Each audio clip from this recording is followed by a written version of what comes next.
good evening and warm welcome everyone. And this is an opportunity to be together and share and hear and discuss on this topic of the instinct for freedom. So feel free to come into camera and interact in the chat. And also be nice to hear where you're connecting from today, and makes us feel we are really connected in a global way. So whilst we're waiting to hear from you, just to share a little bit about this topic, that if any of you have got pets, I think you can observe even in animals, but humans for sure, that we definitely have this instinct for freedom and manifests in many ways, but freedom to share our feelings and thoughts, but also in our movement in our lives. But are our lives more restricted today than they used to be? Or do you think we have more freedom? Because we have, for example, freedom of choice, but doesn't necessarily mean that we feel it. And what prevents us from feeling free, apart from, of course, the lockdowns and the restrictions? And maybe most of us are housed in right now with the storm in the UK. But apart from those things, what is it? And if there is an instinct for freedom, that maybe indicates that we also have a right. But I'll read you one quote. It is by an American activist, Philip Randolph. He said, "Freedom is never given, it is won." So I wonder if you would agree with it. So welcome to Jordan and West Yorkshire and Spain, Leicester, Lancashire, Norwich, and everyone else. And I'm going to introduce our two speakers. And we are joined by Jim Ryan, who's connecting from London, and his background is in teaching, HR management, HR training and management consultancy, I should say, and has been teaching meditation and philosophy for many years. And we are joined by Belinda Westcott, who is based in South Africa, a member of the national coordinating team, the Brahma Kumaris there. And both our speakers today have been meditators for more than 30 years. So looking forward to this discussion very much. And I'm going to start by first welcoming in Jim, and it'd be lovely to hear from you, your initial thoughts on this topic. Yeah, hi everybody. Nice to be here. Nice to be with us. It'd be nice to start with, I would start with just a moment of silence, that silence is the progenitor of freedom, actually. It's part and parcel of freedom. So it'd be nice to start with a moment of silence, and a silence of the mind as well as just silence of the body, and maybe keep your mind in a very still space, just for a moment. And silence then unifies us. The energetic field of silence connects us all together.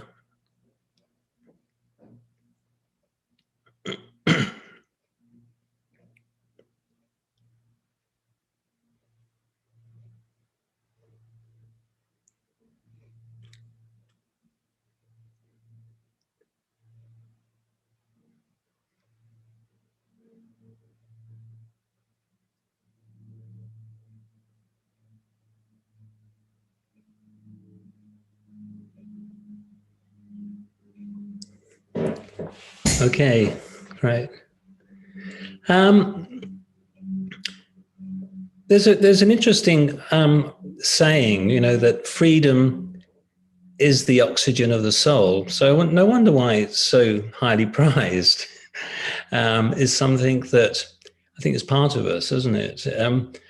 It's interesting that in today's world, I was just thinking that so many desire to change, to escape from a day out, a holiday, a new job, a new home, a change of location, new form of living, even new relationships, not to mention nose jobs, boob jobs, and any other form of bottom jobs, I'm bottoming out here actually, but it appears that so many of us are always trying to get somewhere different, to get to a new space where they can be free of the last space.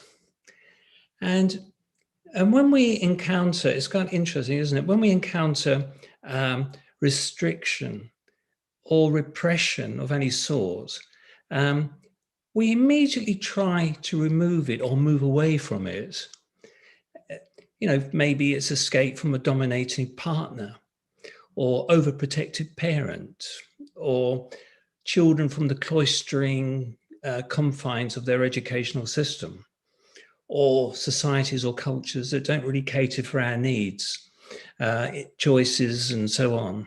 But all of these kind of, for me, I don't know if you agree or not, but all point to an instinctive, emotional, physical, spiritual need and nature that needs to be expressed and experienced. This state of freedom, I was just thinking, it's built into, it's part of our DNA, really. We need space and freedom for us to be ourselves, isn't it? It's quite a cliche, but we do need to be ourselves to feel we are on the right track or pathway. There's this kind of intrinsic need in everybody at some time or other. We face this kind of these issues, and if it's blocked or thwarted, the individual will inevitably try to restore it or strive for it, for a new direction in order to gain it. As actors, say, for example, actors in a play, they have to follow, of course, you know, and adhere to their lines and their part. Human beings have similar, I think, similar parameters. Each one's part dictates their their own particular type of self-expression. So all our attempts to manifest or reach out to our own particular freedoms are conditional to our individual needs and our individual part, or the thing that we're going through at that particular time. But all of them are kind of, we're striving to break free and to reach that particular kind of goal that we have in that particular way. They have no choice. We have no choice, in a way. We have to move in that particular way, as actors do. They have no choice. They have to play their part. They have to speak their lines. It's there. It's written down. And the same with ourselves. We have no choice but to reach out, to embrace that sense of self-expression, self-freedom in that particular way. So really, maybe it's not so much an instinct, but a program that has to be followed. You know, it's something in us that we have to do it. You know, in a way that, for example, example of a flower or a plant, you know, that they have their own particular pathways, haven't they? You know, that emerging from the seed and then breaking through the prison of the earth to reach the light, and so on to the further growth in that particular way. So we have to be free. It's kind of this, it's part of our goal, our direction in that particular way. And for me, in a way, looking at the whole concept of freedom, in a way, it's kind of, for me, the principle of freedom is firstly freedom from the tyranny of our old nature or our old thinking in that particular way. It's a kind of a freedom from our old perceptions, our old belief systems in that way. And these repressions that we have, you know, in a kind of generic way, these repressions, these are our prisons. These are our jails that we're desperate to break out from. You know, so it's like we're trapped in these kind of boxes of kind of non-experience. We believe we're experiencing, but we're not, because everything that we do is trying to break away from them to reach out to this alternative something that we're not sure of. We want something, but we're not sure of what we want. But what we want is freedom. We want this space. And somehow in that space, we will embrace the thing that somehow we want, but we can't articulate. Some may have a clearer picture of it in that particular way. You know, that we may be in the Seychelles or the South Sea Islands, but our fears, with all our fears and anxieties and our worries, we might as well be in the back garden, because we don't hear or see or smell or experience them, because the mind is still racked, isn't it, by our tormentors, you know, the unresolved issues, all our kind of memories and desire, all these things are still racking us, beating us up in that particular way. And the question, all these fears. And so the question in a way is, what can we do? It's like we have to let go, of course, we have to break out. And I was reminded of a story. I was thinking of a story today, and I kind of remembered it in that particular way. It's like, there was a blackbird. There's always a blackbird, isn't it, Michael? So it's never a parakeet, but it's a blackbird. And the blackbird, he was looking for food, and he found some bread, and he got this bread, and he flew up in the air, you know, exuberant. I've got my piece of bread. But immediately he got the bread, he was attacked by hundreds of other blackbirds who wanted to take his bread.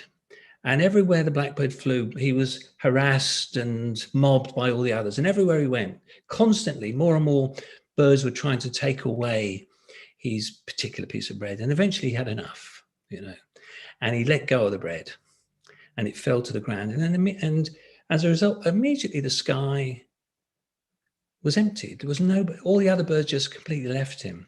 And our poor old blackbird, very philosophically, of course, said, well, I've lost the food, but I've regained the peaceful sky. And so in a way, it's about letting go. For me, it's letting go. And this is where I think spirituality can really help us, because I don't think in a way, personally, it's possible to relinquish and to move away from the effects that are incarcerating us, that are imprisoning us, that are repressing us, restricting us. It's too strong in the sense of to deal with it on a physical level. But spirituality helps us, gives us the tools for us to move into that clear space, into that peaceful sky. So maybe over to Belinda, who can maybe take on a few other thoughts there. Hello, everyone, and hello, Jim. Thank you. So insightful, and really created a nice approach to this topic.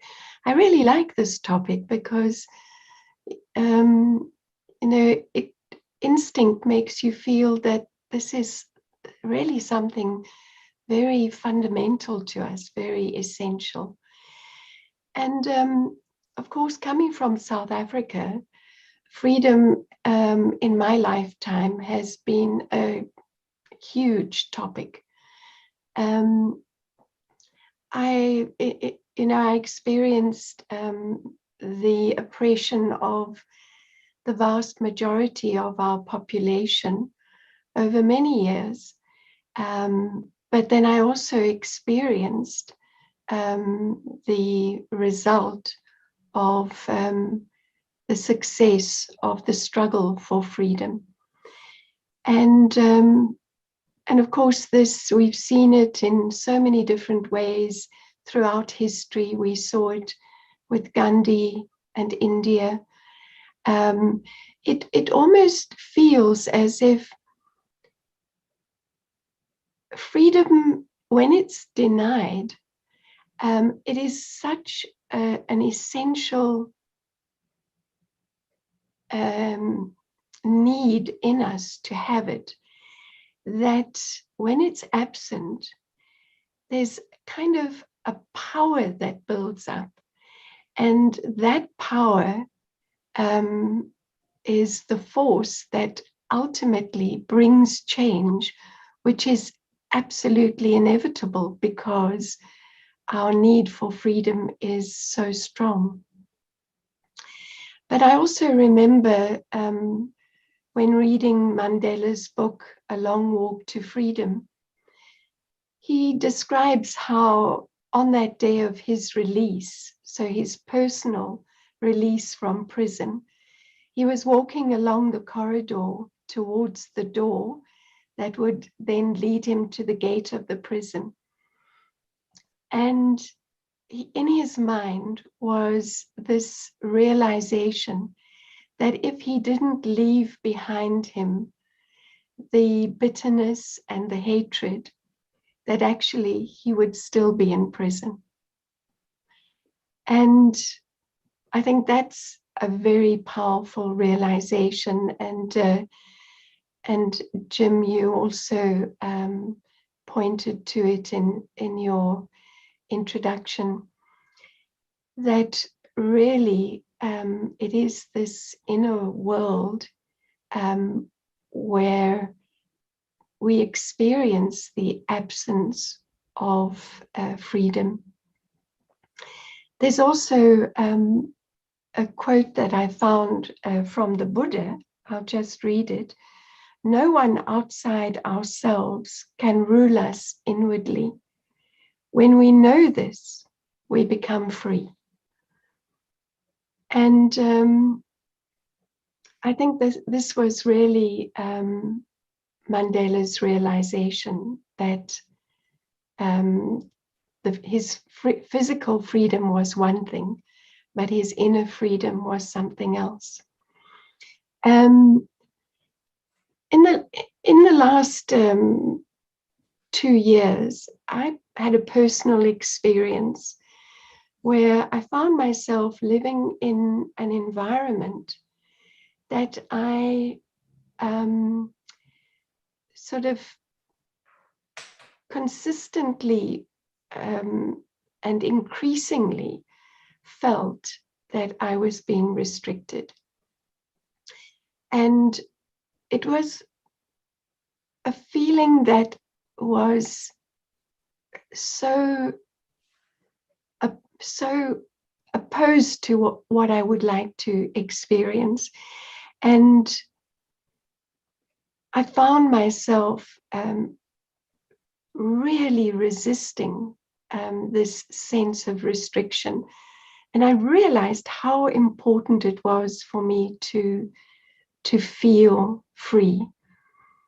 And it was interesting because I began to feel very resentful towards the person that I thought was responsible for me feeling restricted and just without freedom. It was a very unpleasant feeling for me, and I think we've all experienced it in different ways, and Jim described that so well.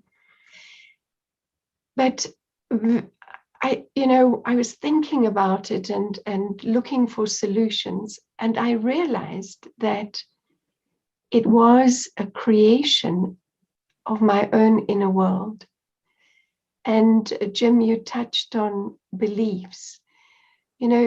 If you believe that the external world and other people can steal your freedom or make you feel that you are restricted and controlled, that is just a very limiting belief. And as the Buddha said, when you realize that actually no one can really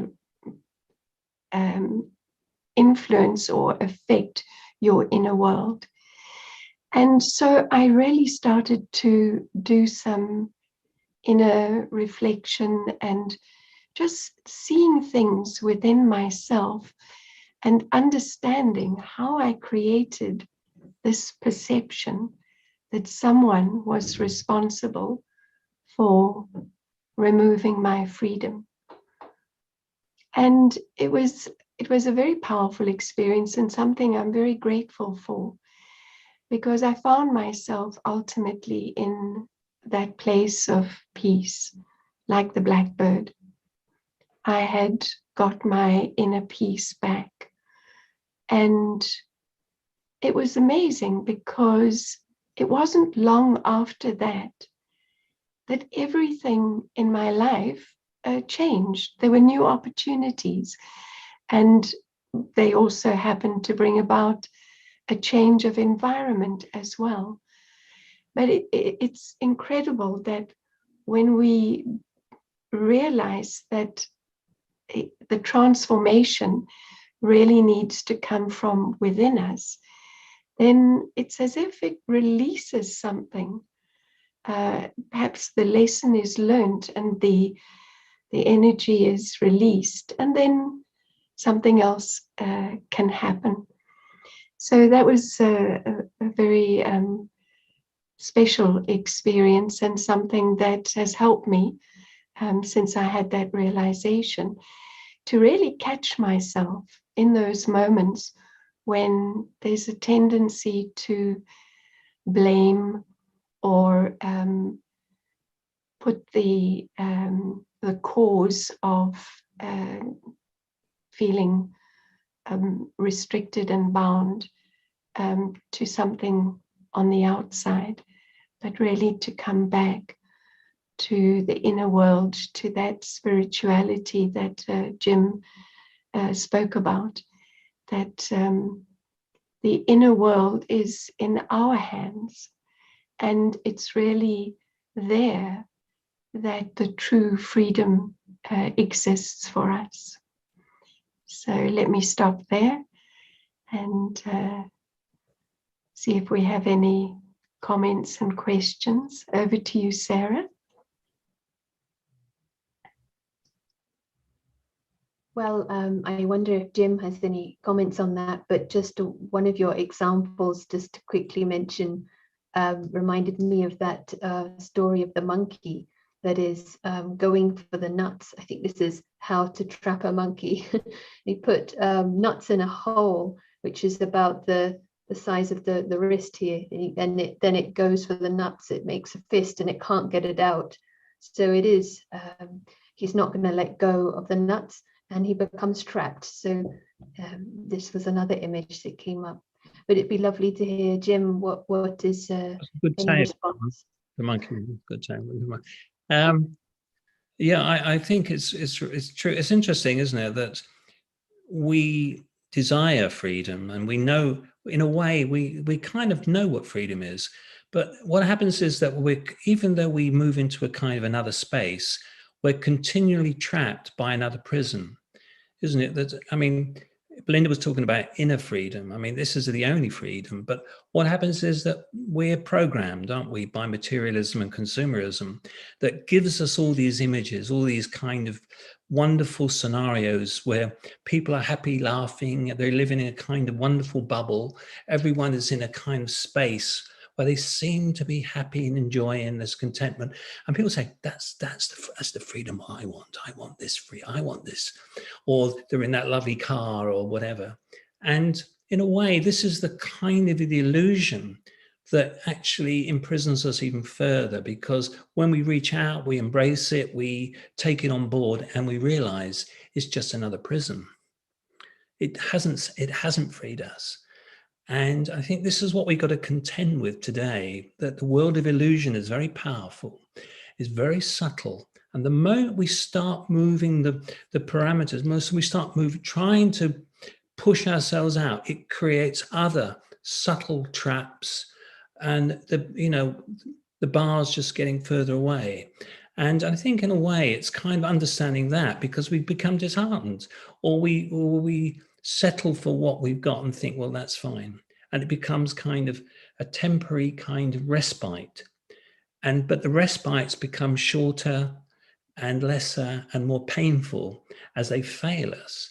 And I think I don't know what other people think, that increasingly, the things that we use to escape, the kind of the holidays or our purchases and all the rest of it, they're fragmentary.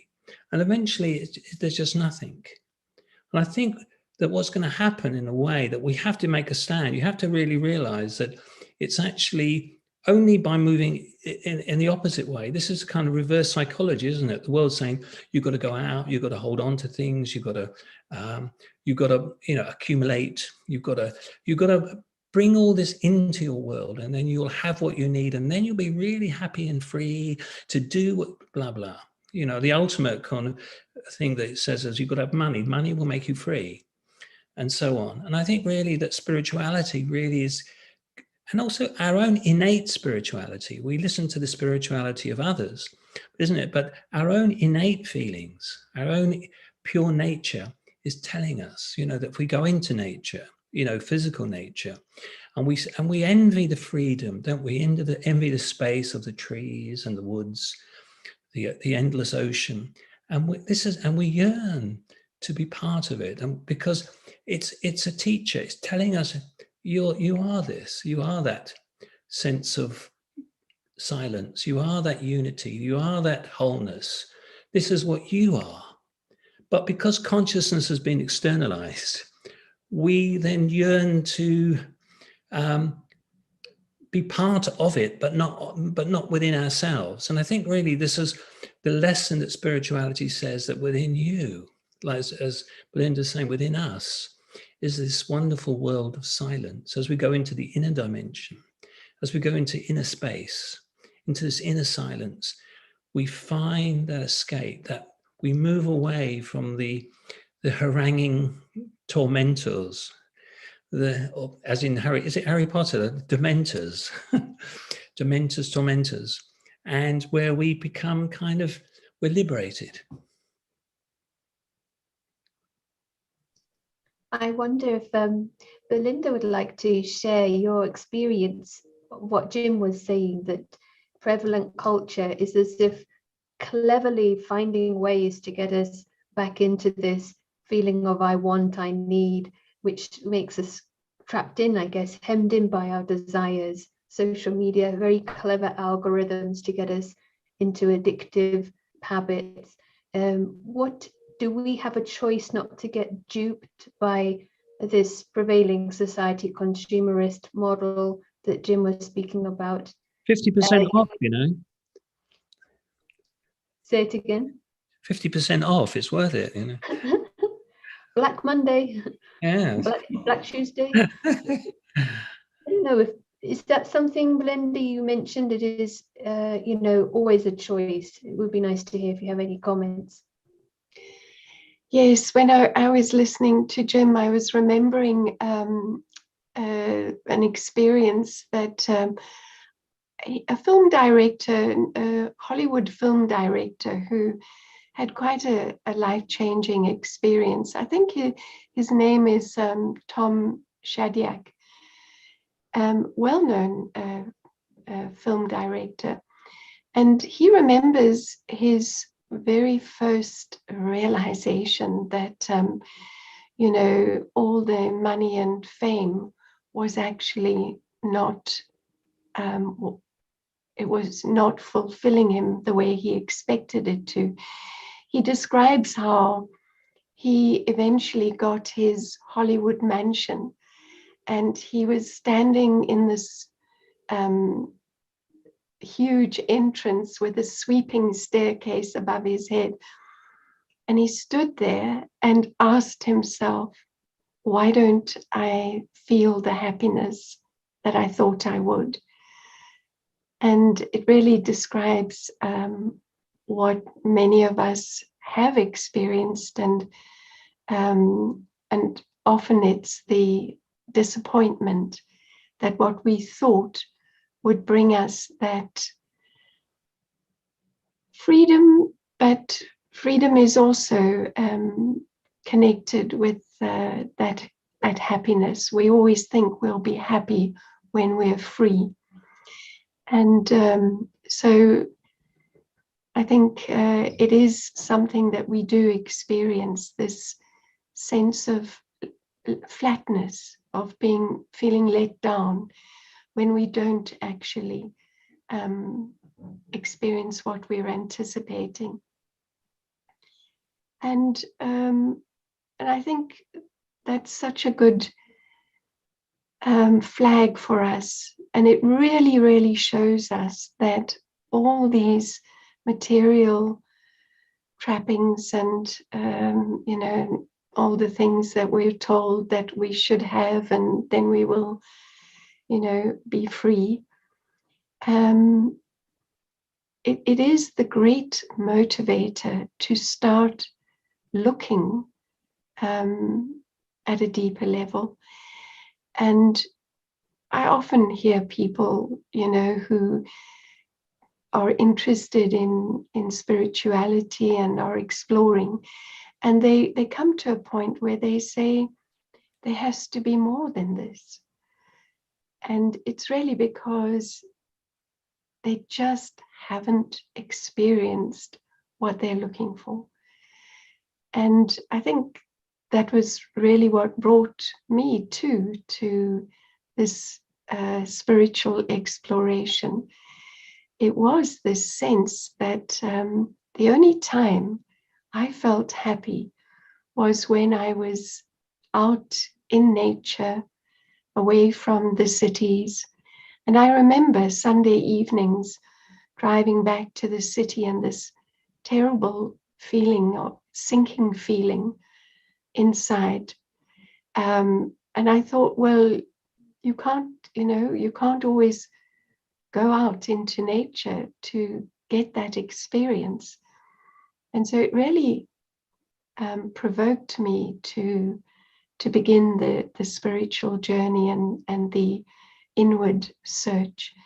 And that inner silence and stillness, which sounds as though it might be an empty space, but actually it is a space that it has its own fullness, which is so contrary to the materialism and the constant need to accumulate in the physical world. So that inner feeling of fullness and contentment, and it really makes you realize that it is in your hands. No one can create that for you. People may help you along your journey, but ultimately it is, giving yourself the time to understand what your own limiting beliefs are, and to, as Jim said, start to let them go.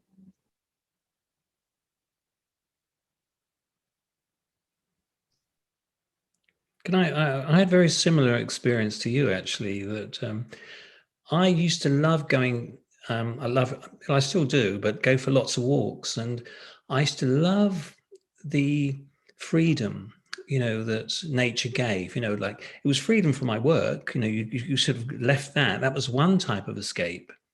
So, that all the time it's like moving from one kind of, in a way, prison to another. But going into nature, it gave me that kind of feeling. But after a while, I started to envy nature. I envied the tranquility. I envied the stability, say, and the beauty of the tree, and the unity that nature presented to me. And I really felt a kind of sad when I had to go home. I left it. And it was just like, it actually increased my sorrow to some degree, looking back on it, that I kind of saw what I liked, but I couldn't somehow embrace it. And it wasn't till I started to realize that I too can be the same. And I started to ask myself, like you're mentioning, Belinda, that I was asking myself, what do I want? What is it that I really want? And what is nature showing me? Nature essentially is peaceful, apart from, but it's essentially, it's harmonic. It's in a form of acceptance, and it's a form of unified energy fields that are living together in kind of an acceptance of all the surrounding fields. And it was like saying, well, that's what I want. I want peace. And the minute I started to think about what I wanted, it kind of struck home to me that this is really what I should be aspiring to. This is what really I should look. And then I started to kind of, again, as I was saying, I started to look then at ways somehow explore different kind of pathways where I could somehow grasp and embrace and become that, rather than be observer. You know, I was observer of these beautiful, you know, fields of nature that were manifesting really what I wanted. And so I think that the beginning of our journey is about questioning, what do we want? What is it that we desire? And I think what happens is that our intuitive, spiritual inner world starts to answer our particular questions. We ask the question, and in silence, we can find the answer will come in different ways. But we have to be silent. It's like going into silence. And when we go into silence, then we allow our pure consciousness to emerge and touch our conscious awareness. I don't know if any of the other guys felt the same, you know, that have had similar experiences.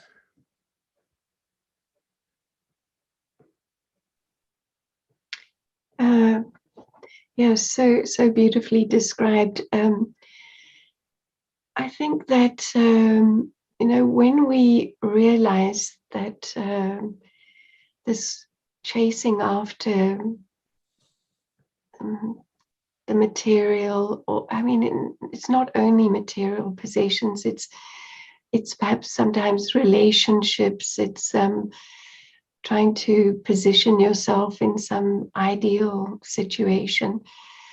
And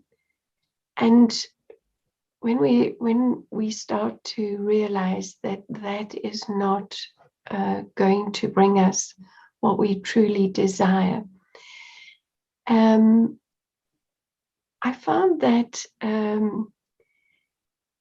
first of all, you in a way are swimming against a very powerful tide, because the physical world today and it is becoming increasingly driven, and we're told from every different direction of what is going to make us happy and etc. So you need a certain amount of power to resist that current that most of the world is flowing in a particular direction.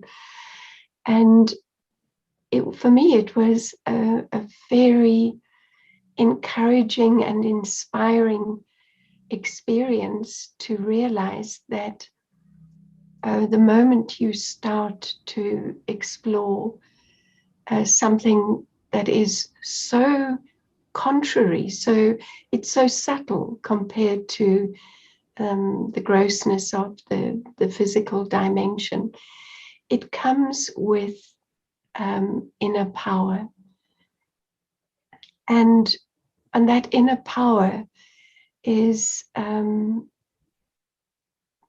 it comes in the form of knowledge, understanding, insights, and it's as if it draws you along in the right direction. Jim, you also mentioned that. And this also makes the individual realize that this is natural. This is what is normal for us as spiritual beings. The subtle, the intangible, that silent world that you spoke of, where you can really begin to experience who you are as an eternal being, rather than being mortal in the physical, obviously, but everything in the physical is temporary. but coming to that realization that there's a world of the real self that is eternal and incredibly powerful and full. It's full in its own way. It may be subtle, and one has to reach inwards and be in that silent space and explore, and then come to that experience of the true self. And there, my personal experience, there is no greater freedom than that. Yeah, I think so. That it's quite interesting, isn't it, that many people kind of believe, in this kind of concept of silence or inner space. But maybe this is behind a lot of the mindfulness exercises.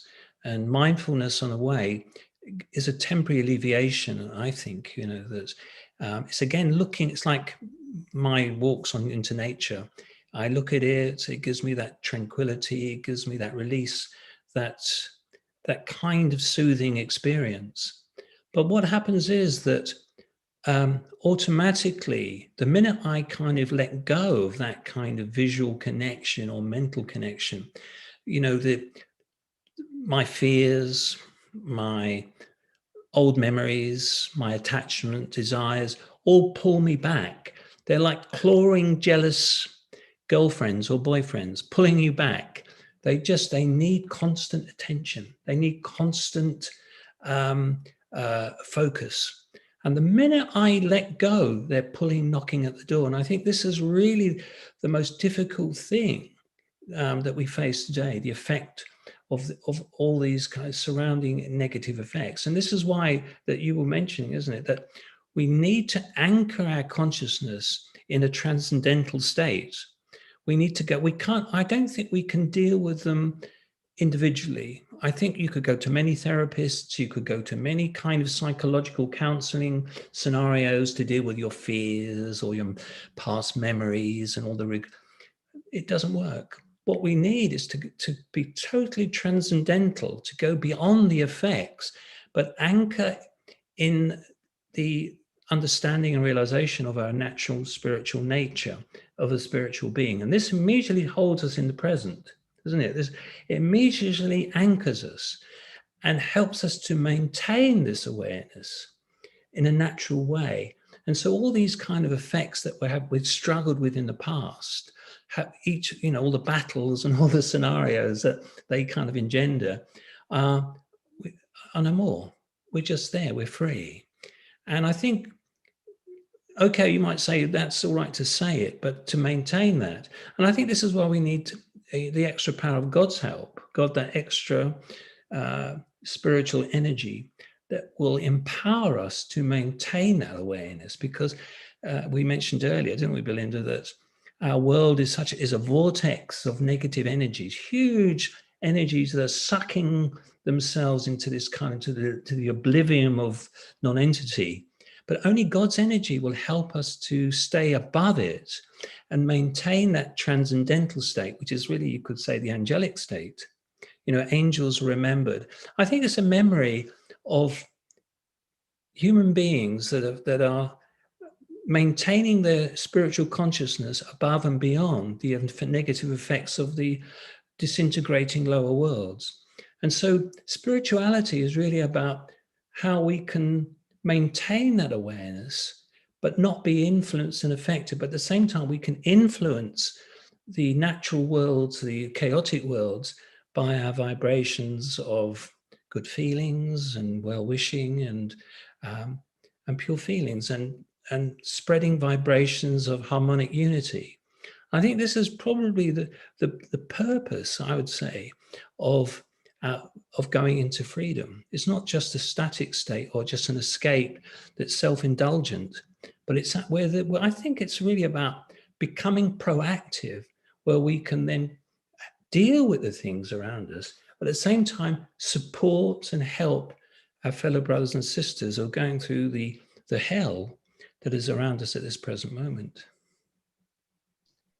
Yeah, it's very interesting where this conversation is going, and it feels like this misunderstood, limited sense of self is a bondage because we are trapped in a false understanding. We lose the freedom. And what you're both saying is these self-limiting beliefs. We are, in a way, something within, maybe our own worst enemy. So the question that's come in the chat on this, is it the ego that is responsible for the restrictions and the yearning for freedom lost? I don't know if,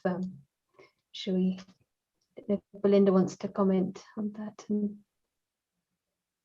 Thanks, Sarah.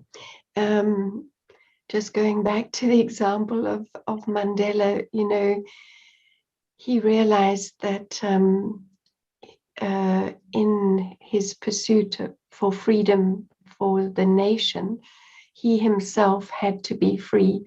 First of all, he had to be free from the physical prison, but he also had to be free from that inner prison as well.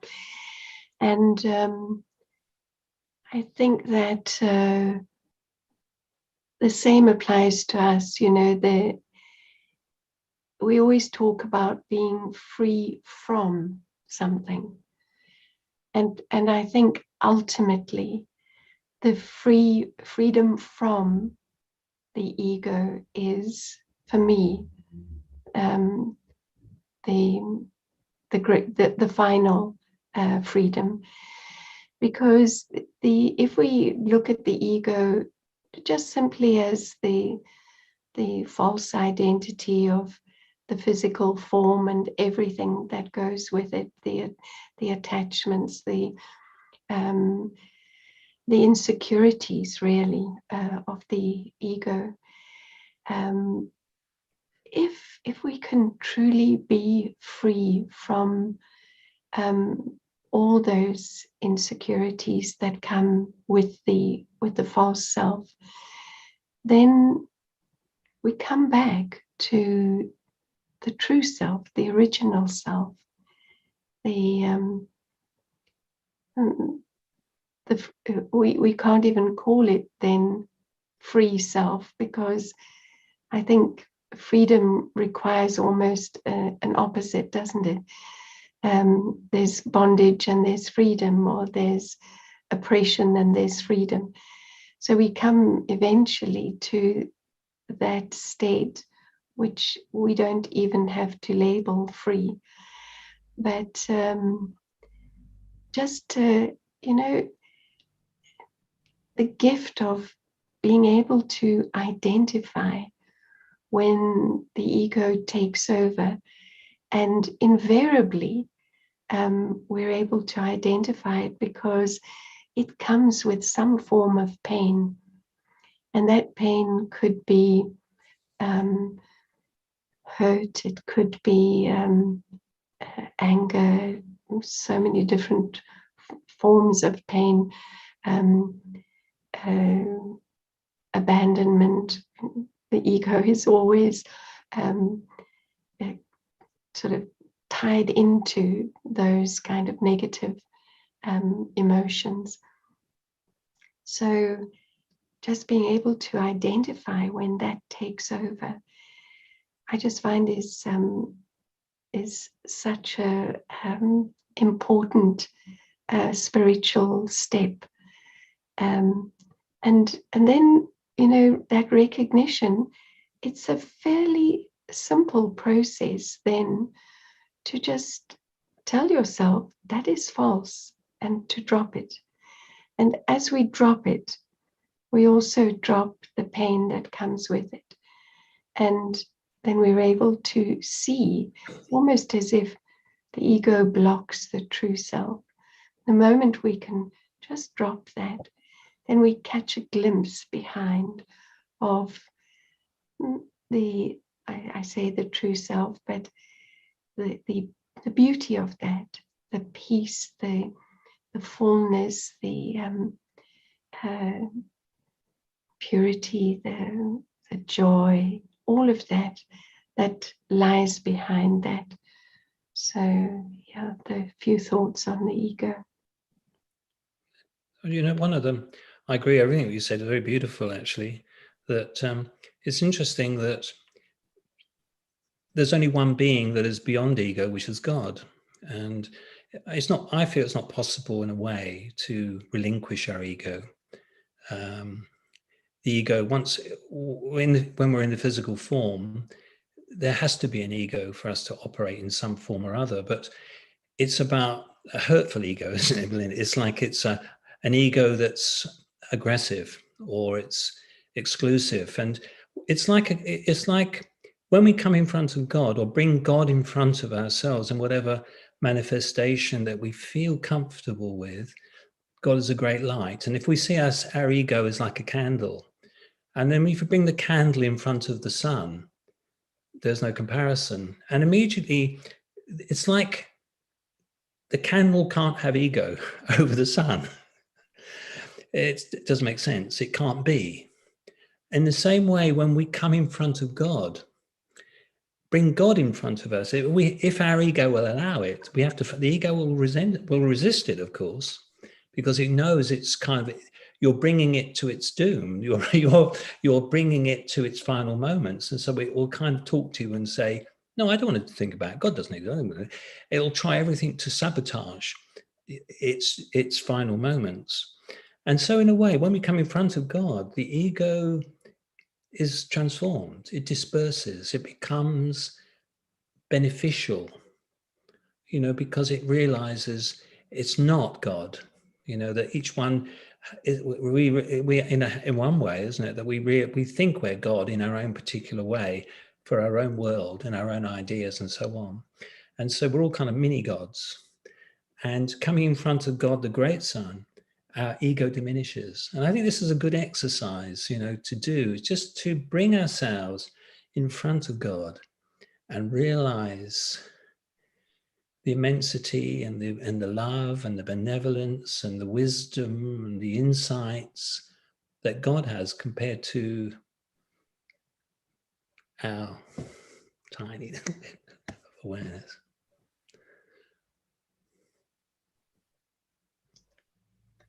So very interesting analogies. I remember when I was at university, I did interior design, but we had a session with a poet, and I can't remember to this day why, but one thing he said I liked: you get freedom from restriction. And you can read that in two ways, but the way I understood it, you get freedom when there is restriction rather than you have freedom from restriction. And so in a way, it feels like there is this habit which has been created for whatever reason that spirituality can explain in depth if we study, that perhaps there is a virtue sometimes in disciplines, just like if we want to learn something, we need to create boundaries in our time. And so in a way, there is a paradox perhaps with freedom. It's like, which part of us is becoming, are we giving freedom to? We want to give freedom to the right side of us, the sort of freedom to the angel on the one shoulder, not the sort of the ego or devil, inverted commas, on the other. So just one question, but I'm aware of time, if you had any comments on that. And one interesting comment in the chat that's just come up, that someone has felt more free during lockdown, which I wonder if anyone else, you sort of, in a way, we have to be very focused, and sometimes the mind can be clearer. If you have any comments on that, but also any final reflective sharing that you'd like to share with the group. I think maybe Jim would like to share first.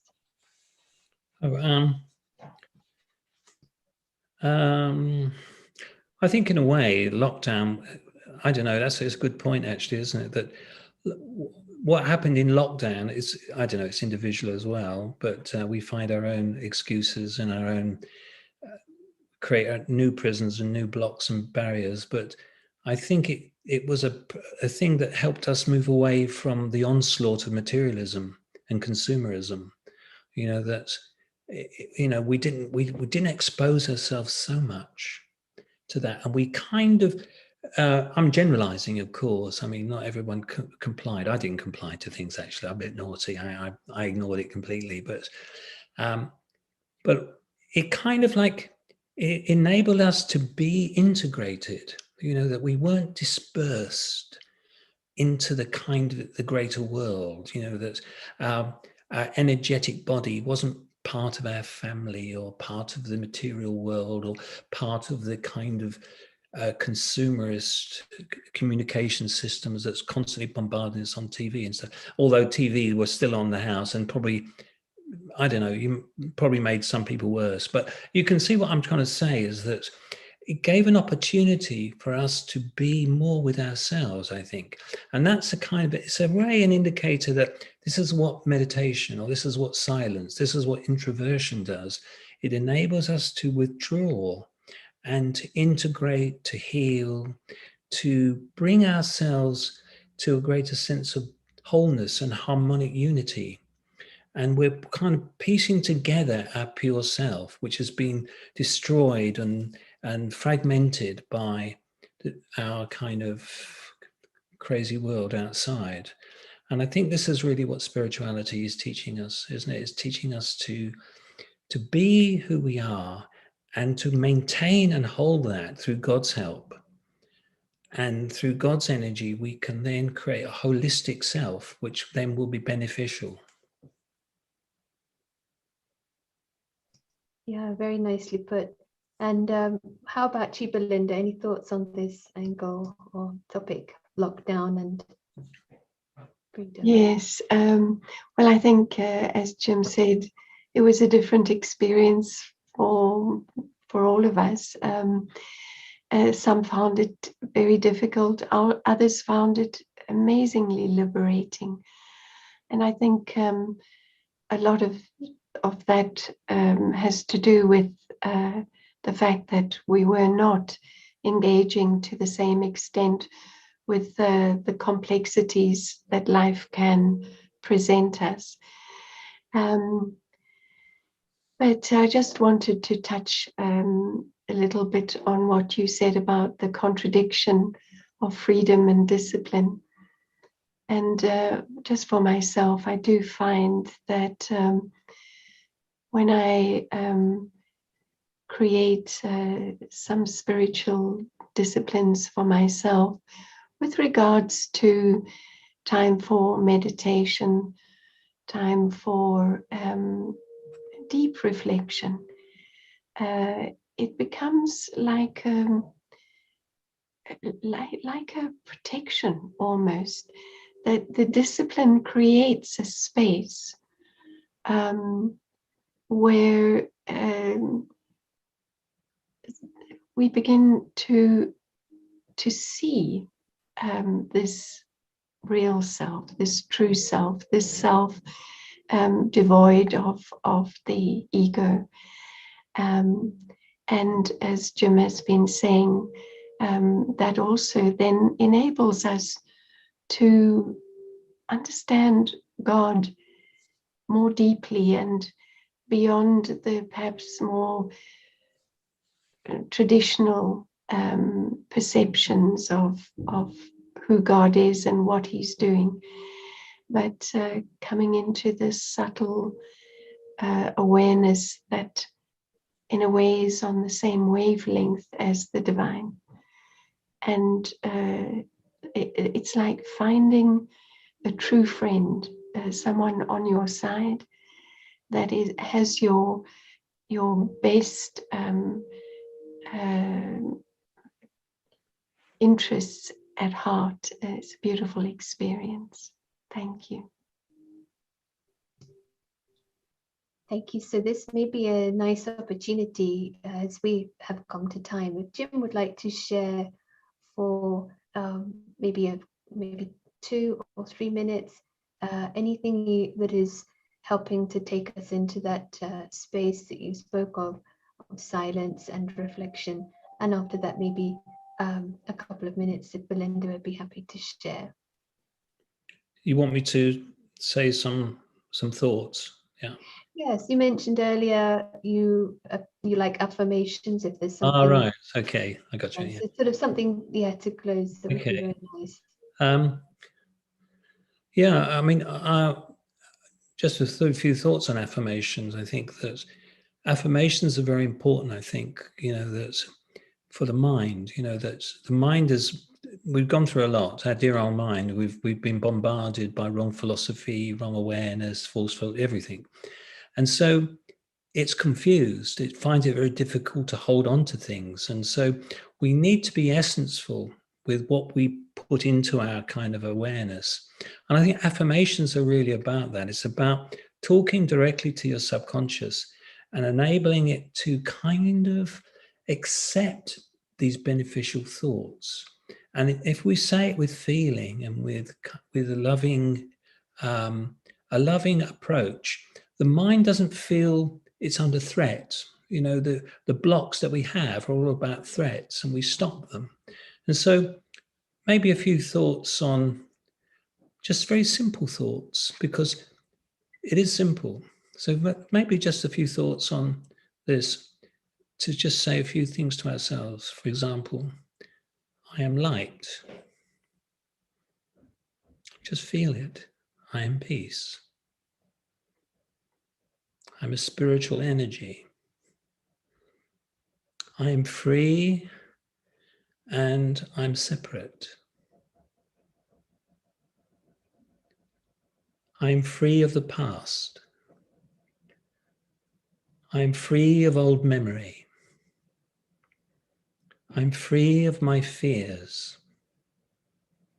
I'm free of attachments. I accept this. I know this. For I am light. I am peace. I am free. And I can now be with God.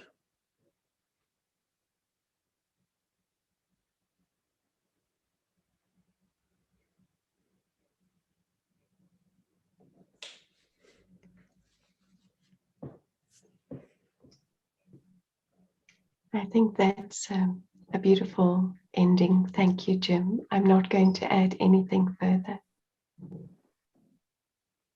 So there's a lot of appreciation in the chat. We all took a lot of benefit, and with all of these things, it feels like conversation has just started, and nice to give chance for ourselves to, as you say, it's giving ourselves time to understand what's happening and asking that question, what do I want? And then we become more clear and what we are aiming for. And so very interesting. I'm going to share a song called Road to Freedom, which was a more meditative song by Radio IC, Matthew, who was in the retreat place in Oxford. And also I'll share on the screen the next Tuesday talk, which is on the art of relationships, just in time for Christmas. And it will be with Antonella Ferrari, who's joining from Bologna, in conversation with Dr. Prashan. So yes, I think very helpful, fruitful discussion, and leaving us with lots of material to work with on this success, guaranteed success of freedom. Thank you both. Thanks all for sharing and being here with your presence. Thank you.